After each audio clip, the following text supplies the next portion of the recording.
Hello, everybody. Welcome to the Sandro Linux Community Podcast. Today is the 15th of September. It is a Friday. And today we're going to be covering a lot of Apple news.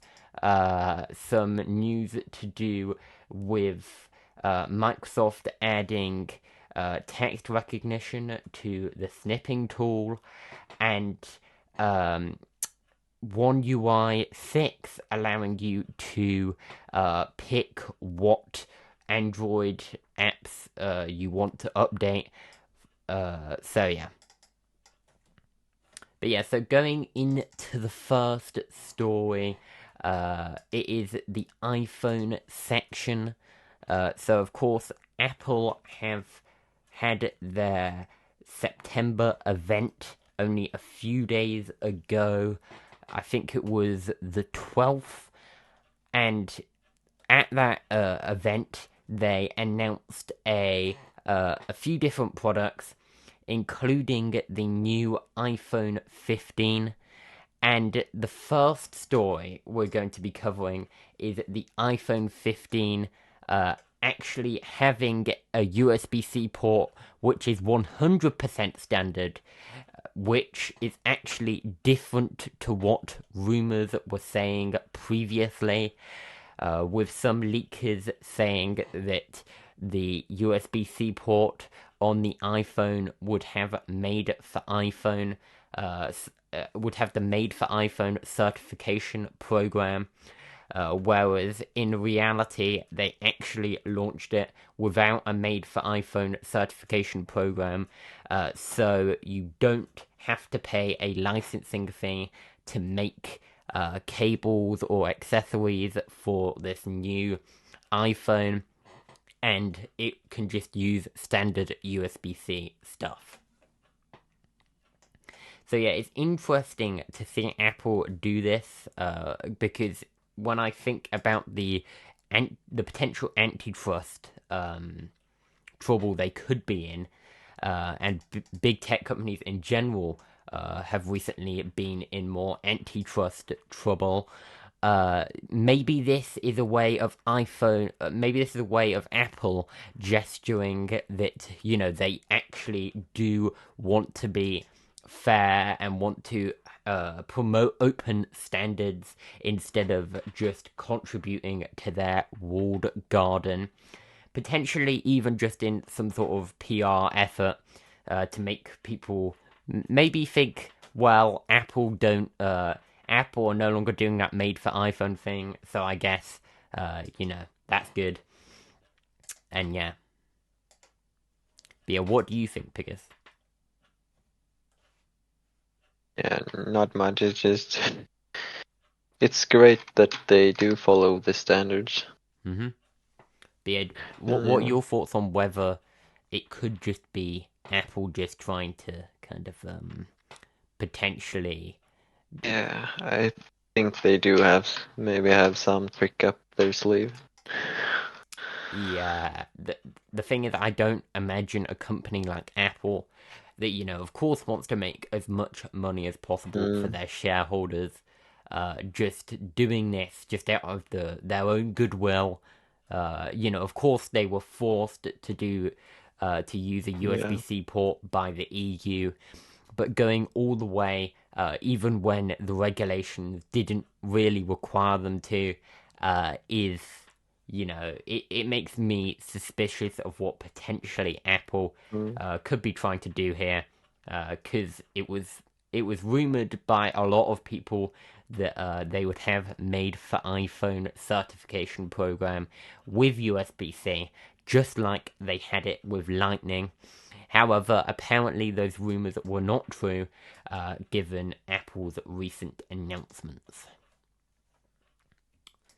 But yeah, I think that's it with that story. So yeah, why don't we move on to the next one? We're going into. Actually, maybe we should just cover all of the Apple announcement news first, and then we can stuff to do with the new iPhone and the new stuff that Apple have announced, and then go back to the other iPhone stories.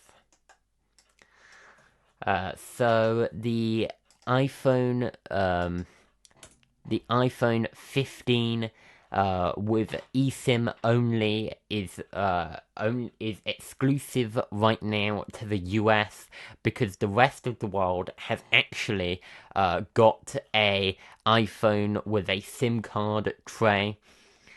So in most countries, they have actually shipped a physical dual SIM card tray, and instead of just relying on eSIM. So, of course, eSIM adoption hasn't really been that rapid globally, and the move over has been quite slow. But personally, I don't think the move to eSIM will be that great, given there's not really that much wrong with having a dedicated SIM card tray. And forcing people over to this new standard may just make some people kind of maybe a bit confused. Some older people may not get eSIM. And just keeping the option there to have a SIM card is definitely a good thing. But yeah, I don't know why they did it in the US.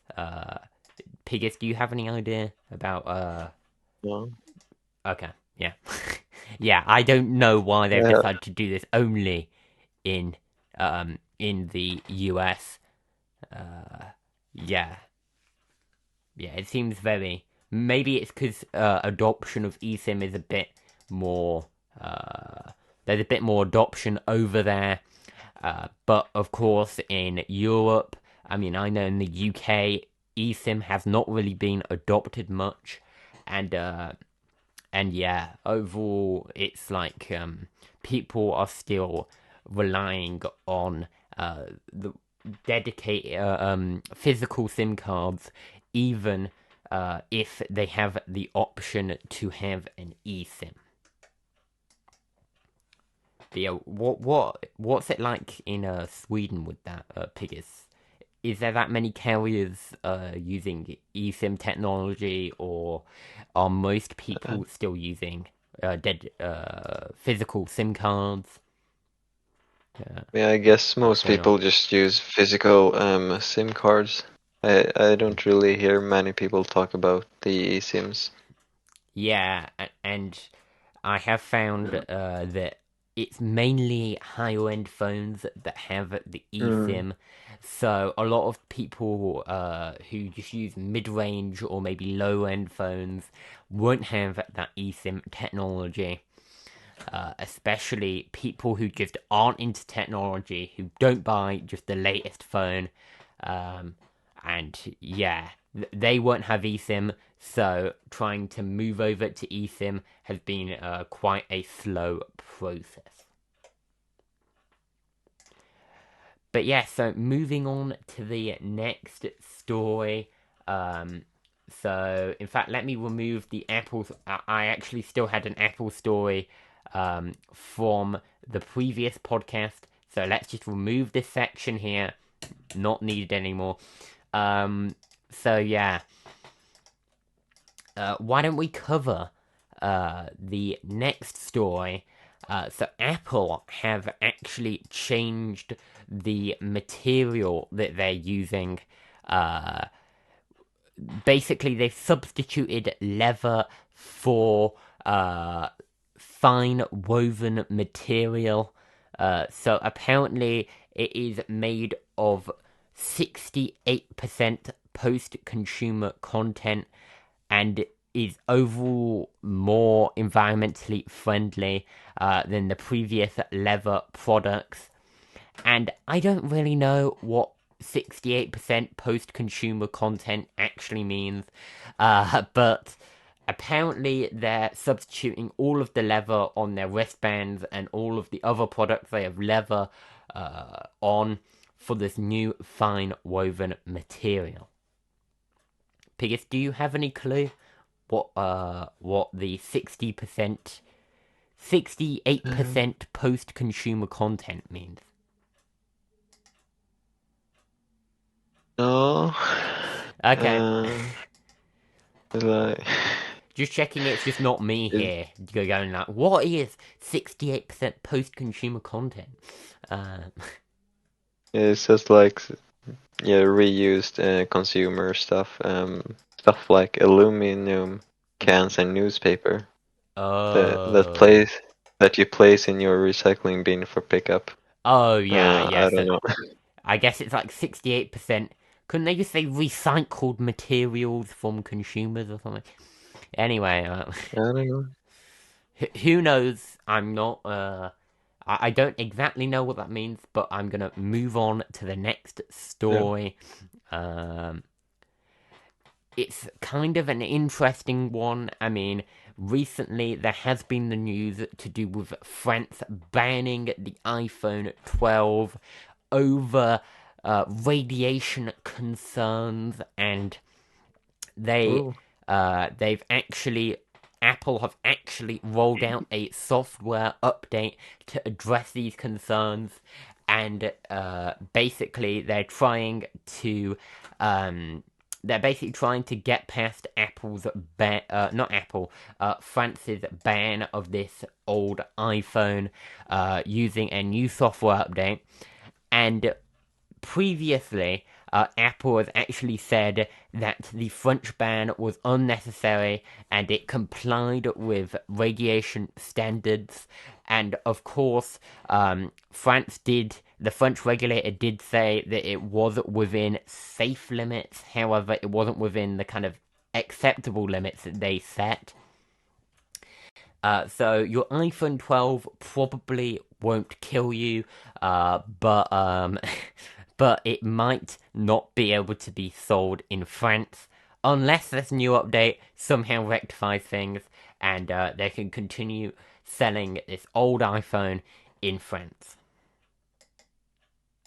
But yeah, it's really not good kind of PR having an iPhone getting banned by a country um, and getting questions kind of put into whether it's actually got more radiation emitting from it than is acceptable.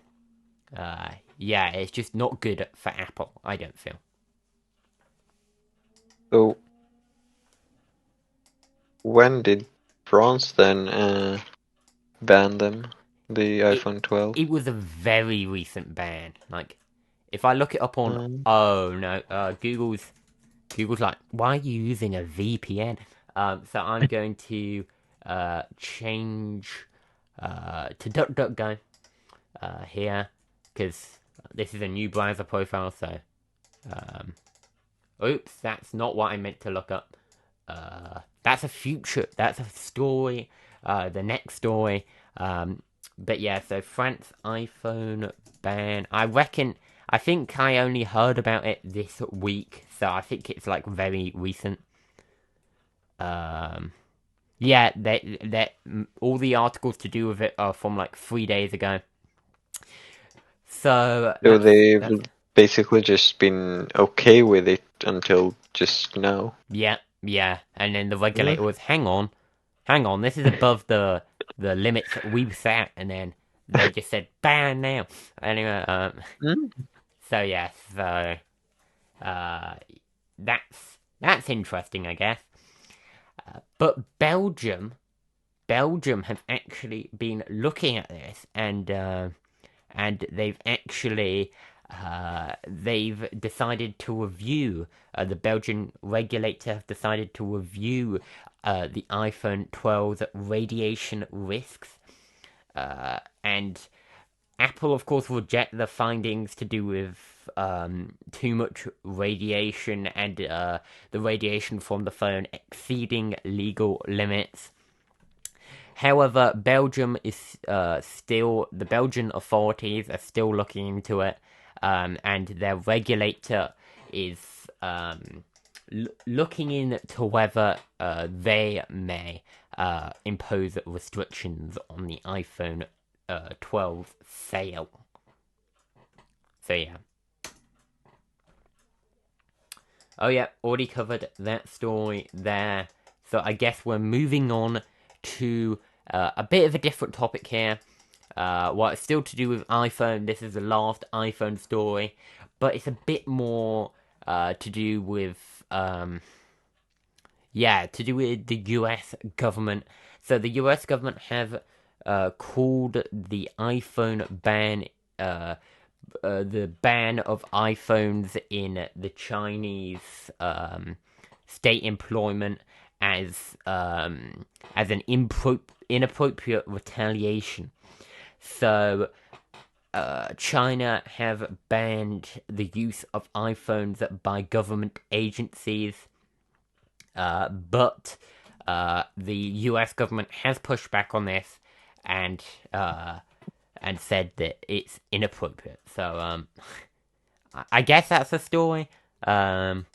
But I don't think there's really much to comment on, is there? No. Yeah. But anyway, moving on quickly, just because that was a kind of boring story, to be honest. Let's talk a bit of PC news. So the GeForce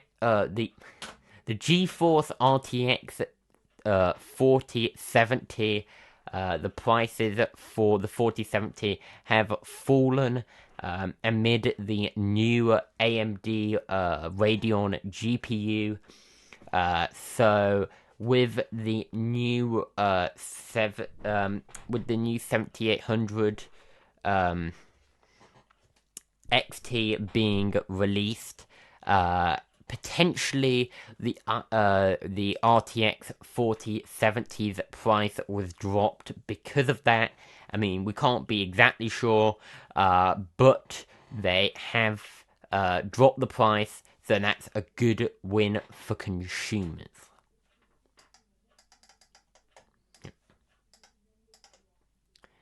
But yeah, so moving on, so Windows is bringing OCR text recognition to the Windows snipping tool. So, of course, when Microsoft announced that they were bringing AI to Windows, people wondered what ways Microsoft were going to do it. And apparently this is one of the ways. I mean, some people are hoping for like image recognition, not image recognition. Some people are hoping for like AI generate images and stuff and that kind of stuff. But it turns out it is actually optical character recognition. So this is a pretty cool feature if you want to recognize, if you want your computer to be able to kind of pick out words and convert them into text, so you don't have to manually write it all out. And if this works well, it will be a pretty cool feature for the snipping tool. Although there is already there is already software out there to do this otherwise. But yeah, would you use the question is it happening local or is the image just sent to the Microsoft servers? And it appears this article does not answer. I'm guessing it's being done by the Microsoft servers. Yeah. But anyway, that's cool if you want that. Although having your image sent off to Microsoft might not be great. No. So privacy concerns there, but otherwise, great. Yeah. Right. You need a bit of power in order to run analyzers for that. Yeah. Yeah, so... GPU. Mm-hmm. But yeah, so moving on to another Apple story. I am sorry to everybody if you thought that was the end of the Apple stories. I accidentally included the iOS 17 release in the Mac section. I know, silly me. And I did wonder, where's the iOS story gone? It's gone into this section, so we're gonna cover it, because it's quite interesting, some of the new features. So, there's now a new feature which I think is pretty cool, actually. It's called Live Voicemail, and it shows the voicemail that somebody is leaving right on your lock screen, so you can see it. And I'm guessing that means, I'm guessing, I don't know how that works from a standpoint of, how does it do kind of, speech to text or something, or is this some sort of text voicemail? I don't fully understand. And yeah. Do you know, Pigus? Is this, I'm No, guessing this is just, speech text, isn't it? I have no idea what it is. Anyway, it looks cool. It looks like a good feature, to be honest. I don't. Did you put the link in the notes? I don't. Yeah, it's in the macOS section. Because I have some very, very silly ways of formatting things. Anyway, I don't think I have it there. oh, okay. But yeah. So the other feature is a new standby option for the iPhone, allowing you to put your iPhone into horizontal and connect it to a charger and actually see the time and incoming notifications and stuff like that. So that's a cool feature, maybe for bedside or something like that. So that's pretty cool. But yeah, so going on to the next story, macOS, the new version of macOS, continuing on with the big thing to do with Californian places in California. So they've been going with that for quite a while. People maybe have been wondering when will they run out of places to name after, but they continue to prove that they can name places. They can continue to name macOS versions after places in California. But yeah, maybe this naming scheme will go the way of the cat naming system of previous macOS versions. But who knows? That's a bit of a sidetrack, to be honest. So when it comes to features, macOS, the latest version of macOS Samar. I honestly haven't heard anybody pronounce this one. Is it Sonoma. Sonoma? Yeah, Sonoma. Yeah, so it is going to launch on the 26th of September, so in exactly 10 days from when this is actually exactly 11 days from when this is being recorded. And yeah, some of the features include interactive desktop widgets, or basically macOS just remembering what Windows Vista did.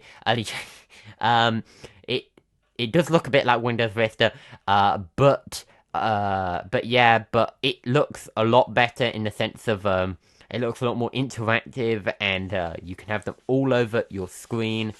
So that's cool. But yeah.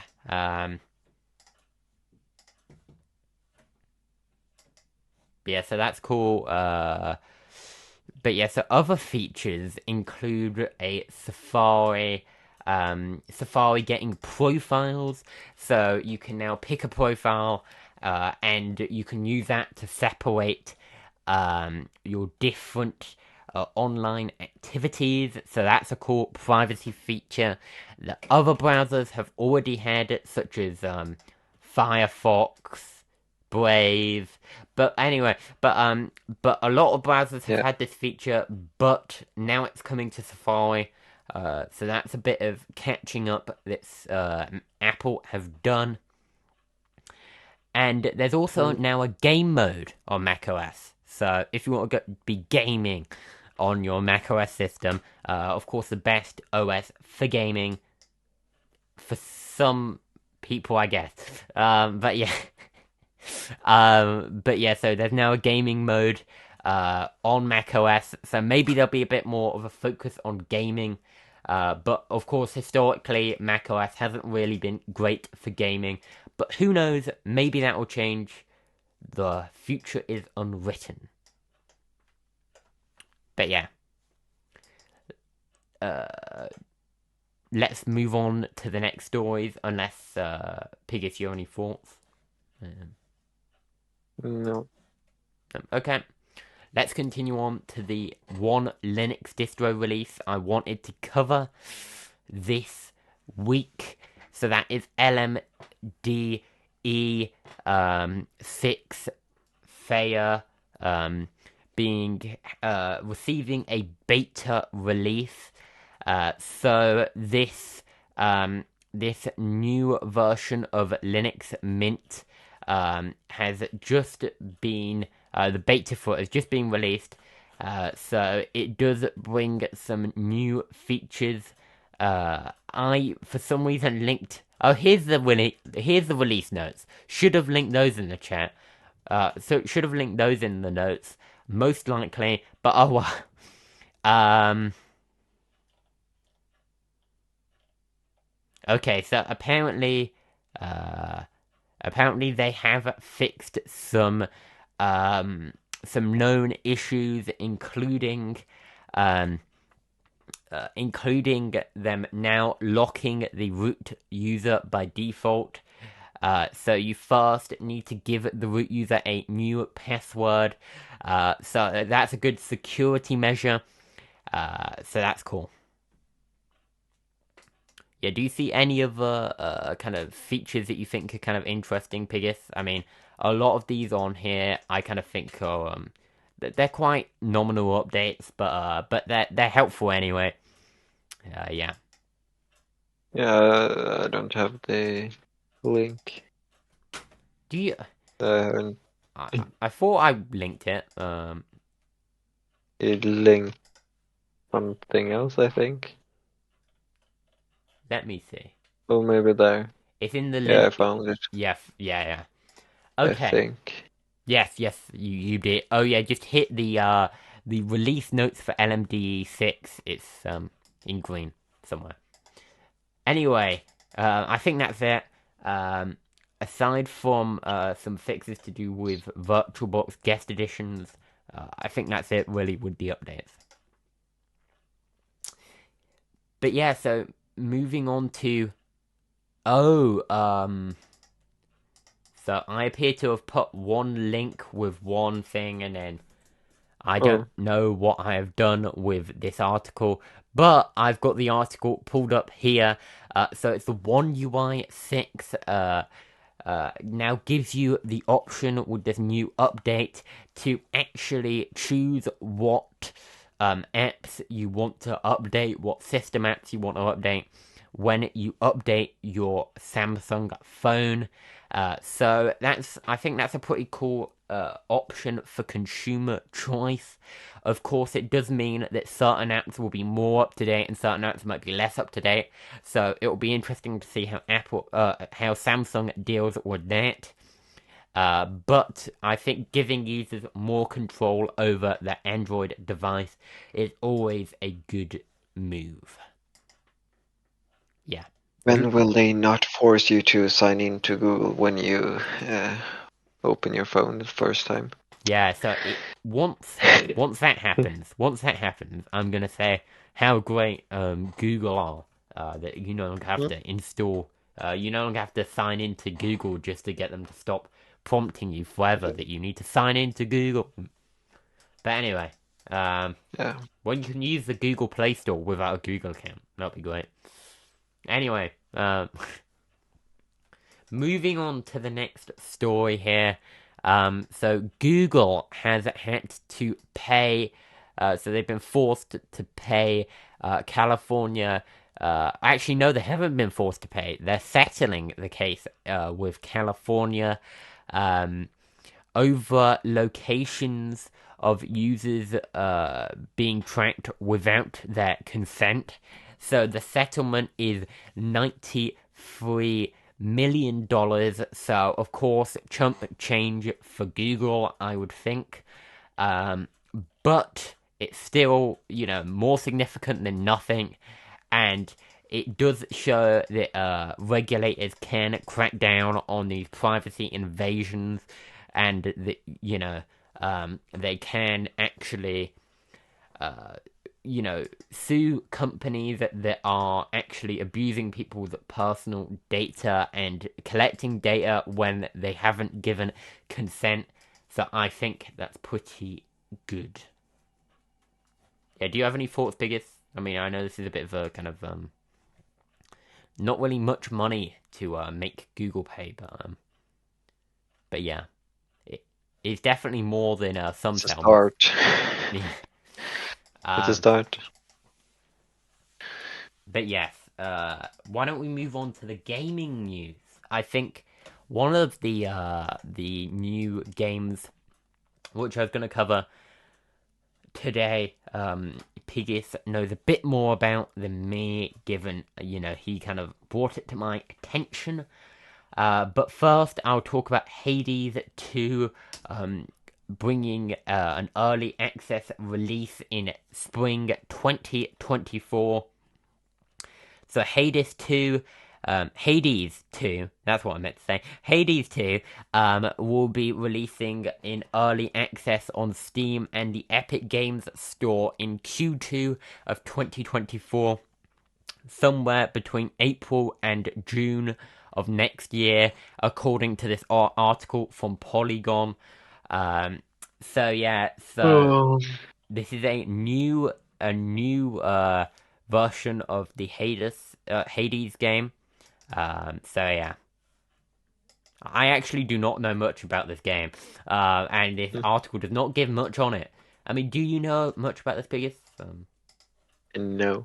No. Okay. So yes, I just there's a I new just release of heard it. there was a new game. There's a new That's release of about it. it. So jump for joy. Yeah. How great. But anyway, so why don't we cover a recently released game? Just why not, I think I could get a better link than this for it, instead of just linking to a Steam page. But the game Toss. Do you want to cover this, Piggis, or no, or what? I can cover a little bit. Okay. Yep. Over to you, I So, guess. yeah.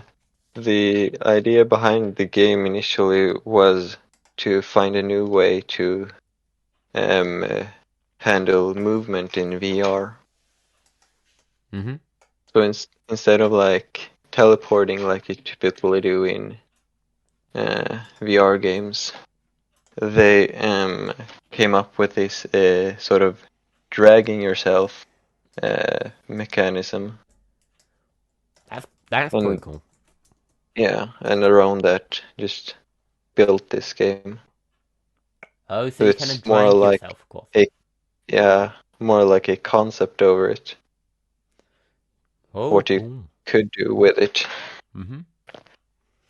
Yeah, I've got a Quest, and I played quite a few VR games, so this might be an interesting one. Mm.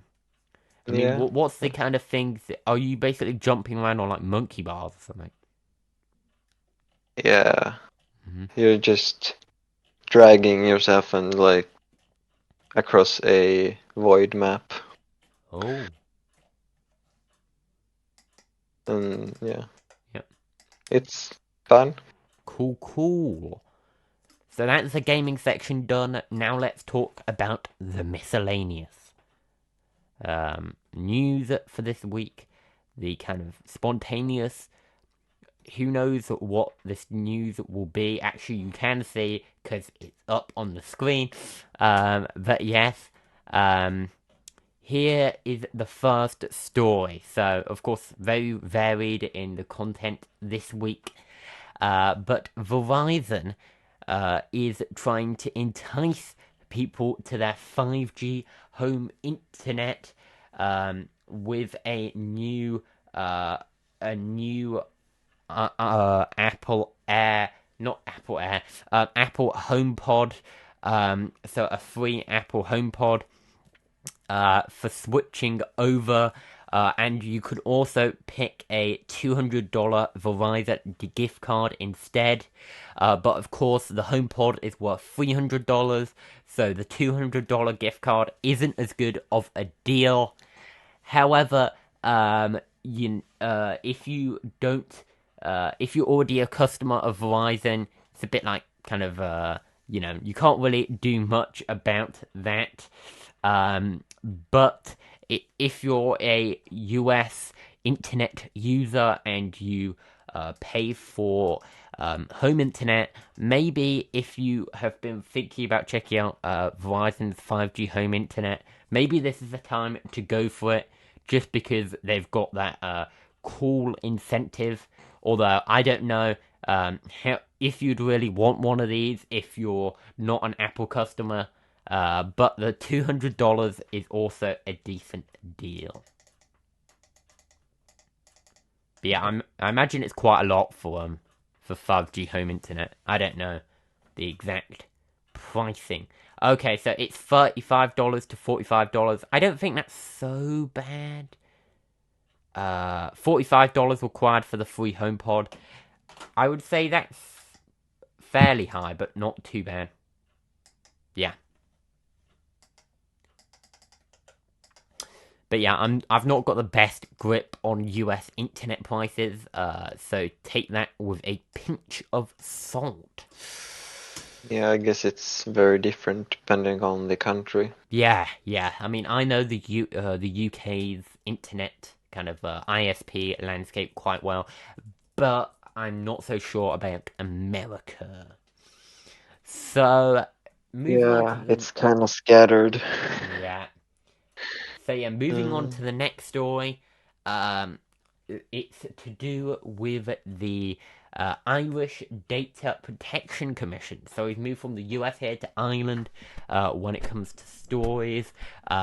So the Irish watchdog have fined TikTok $345 million, not dollars, euros, for mishandling kids' data. Um, so basically, TikTok have been trying to get into compliance for the next three. Basically, they couldn't. They've got to get into compliance in the next 3 months. But they have been fined for not being in compliance. So that's interesting. Yeah, I mean, TikTok has been under a lot of heat with regulators, maybe even more than other apps. But some of their data collection practices kind of maybe potentially warranted. I What do you think think? people are just afraid of China. Yeah, maybe. I mean, they don't Uh, pay as much attention to all the data collection that yeah, US firms are doing. So I feel like I more mean, equal they attention don't, over both you would know, be good. Yeah, they don't. other social media platforms doesn't really do list tracking, so Yeah. And also, they Mm. definitely do. Yeah, of course they do track minors, but they're not getting in as much hot water about it. Yes. But I mean, shouldn't the EU be the one responsible for finding them? Because it's It's GDPR. it's a European Data Protection Supervisor.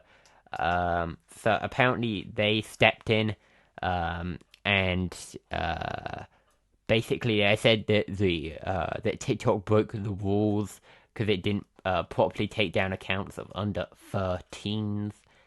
Um, so yeah, the EU Data Authority did get involved. Yeah, but it was the Irish Data Protection Commission who fined them. Yeah, I guess it's Irish law as well, so I guess they can fine them. I mean, if they do it in Ireland, if they commit the violation within Ireland, I'm guessing the data uh, protection regulator could just fine them. I guess that makes sense. Yeah. Anyway, um, Three, oh, sorry. that's a lot of money. Yeah, that is a lot of money, to be fair. Especially just for the Irish watchdog to just be fining them that amount. Yes. Also, for the people in the US, that is $367 million. I don't have that in pounds, but that's quite a bit of cash. So X has announced that they will now be considering, will now allow contributors to consider opposing viewpoints. So they've changed how the community notes feature works. So in the new design, according to TechCrunch, users will be able to review all of the notes that have been proposed as annotations to an X post, rather than just the one that they're currently reviewing. So basically, it will allow them to consider multiple notes before leaving their review, and could potentially help them change their mind on their review. So yeah, their rating. There you go. But yeah, what do you think about this update? Because do you think it's? Have you been Yeah, I using don't X really much? know. No, Okay. I don't really know what it's about. What reviewing stuff. Reviewing posts, like it's like community fact checking, I think, like notes on what people think about it, and like opposing opinions. Excuse me. So yeah. Anyway, let's get through the last few stories here. I don't know why I didn't pull this into the Google news. It's kind of Google related. Google Chrome has added a material design to the Omnibar on the Omnibox on Android. So if you're using Google Chrome on Android and you update to the latest version 117, you will now have a Material U Omnibar. That is, of course, if you have Android 13. So if you don't have Android 13, you have an earlier version, you'll still just have the standard Omni box. However, if you have Material U, it will fit with your color scheme. So I guess that's a nice integration. Anyway, moving on to the last. Oh, what is it? No, I just closed a bunch of tabs. Oh, that kind of Ooh. yes. But yeah, so Cisco has pulled their Hyperflex hyper converged infrastructure projects. Not it, yeah. Honestly, apparently this was a thing, but now if you're using that corporately, they will be shutting that down. They'll no longer be accepting orders for their software or hardware related to Hyperplex after March the 12th, 2024. So yeah, so if you're using that solution, then you'll have to migrate over. But yeah, so I think we should probably, before we wrap up the show, before we call it a day and we can continue doing whatever we're doing, we should probably cover the Odysee news, shouldn't we? I feel like that would be probably a good idea. So yeah, so I need to get this this email on the screen. I mean, I've got the cropped version here, and I will screen share it, I guess. Let me try and do that. Right now, I'm just messing around with tiling stuff. So, 1 second, everybody. I'm just getting OBS configured correctly for this. We're just about to see the notes disappear, and see this new screenshot appear. So yeah. So here it is. Here it is. So Odysee has announced that they are actually being supported, and they have received money from a project called Arweave, which is apparently they're trying to use it to decentralize Odysee, as well as develop. And they're also working on new non-tokenized products. And they apparently say they want to push the notion of a fully decentralized media ecosystem forward. However, this is a lot of kind of corporate stuff, I guess, because they want to, of course, kind of make sure that people still kind of are backing them and still kind of believe in kind of Odysee and yeah.